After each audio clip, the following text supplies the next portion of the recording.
زہرا اپنی گرمیوں کی چھٹیاں گزارنے اپنی نانی کے گھر آتی ہے۔ نانی کا گھر ایک پرانی حویلی تھی جو کہ سالوں سے ویران پڑی تھی۔ حویلی کے بارے میں گاؤں میں عجیب و غریب قصے مشہور تھے۔ کہا جاتا تھا کہ یہاں سائے چلتے ہیں اور رات کو ہنسی کی آوازیں سنائی دیتی ہیں۔ زہرا ان سب باتوں کو نہیں مانتی تھی۔ ایک دوپہر جب سب سو رہے تھے، زہرا نے حویلی کا ایک پرانا کمرہ کھولنے کا فیصلہ کیا۔ کمرے میں داخل ہوتے ہی اسے ایک عجیب سردی کا احساس ہوا۔ دھول پڑا فرنیچر اور کونوں کے جالوں کو دیکھ کر ایسا لگتا تھا کہ یہ کمرہ برسوں سے بند پڑا ہو۔ زہرا کی نظر کمرے کے ایک کونے میں رکھی لکڑی کی پرانی الماری پر پڑتی ہے۔ اس نے آہستہ سے الماری کی طرف جانے کا فیصلہ کیا۔ زہرا نے الماری کا دروازہ کھولا۔ اندر ایک گڑیا تھی، چھوٹی، پرانی اور بہت عجیب۔ اس کی آنکھیں شیشے کی تھیں جو زہرا کو گھور رہی تھیں۔ زہرا نے ہاتھ میں گڑیا اٹھائی۔ اچانک کمرے میں ٹھنڈی ہوا چلنے لگی۔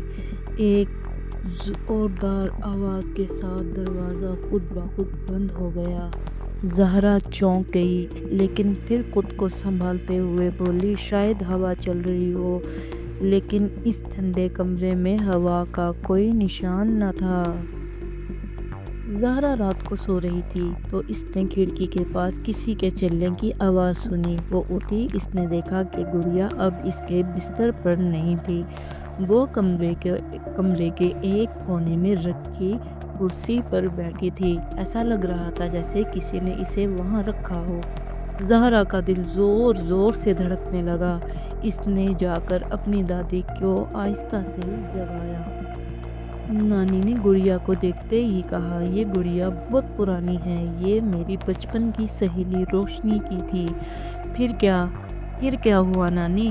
زہرا نے ڈرتے ڈرتے پوچھا۔ نانی نے گہری سانس لی اور کہا، روشنی اس حویلی میں کھیلتی کھیلتی گم ہو گئی۔ ہم اسے کبھی نہ ڈھونڈ سکے۔ لوگ کہتے ہیں کہ اس کی روح اس گڑیا میں بس گئی ہے۔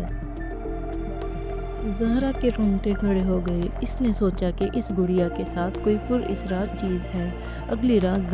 اگلی رات زہرا نے ہمت کی اور کھڑکی کے ساتھ حویلی کے باغ میں چلی گئی۔ اس نے گڑیا سے کہا، اگر تم یہاں پھنس گئی ہو تو میں تمہاری مدد کرنا چاہتی ہوں۔ اچانک حویلی کی دیواروں پر روشنی پڑی اور ایک میٹھا قصہ گونج اٹھا۔ گڑیا کی آنکھوں سے ایک چمک نکلی اور اس کے چہرے پر ہلکی سی مسکراہٹ نمودار ہوئی۔ یوں لگا جیسے کسی نے زہرا کا شکریہ ادا کیا ہو۔ صبح ہوتے ہی حویلی کا ماحول بدل اٹھا۔ حویلی کی دیواریں پہلے سے زیادہ صاف لگ رہی تھیں اور ہوا میں ایک پرسکون خوشبو تھی۔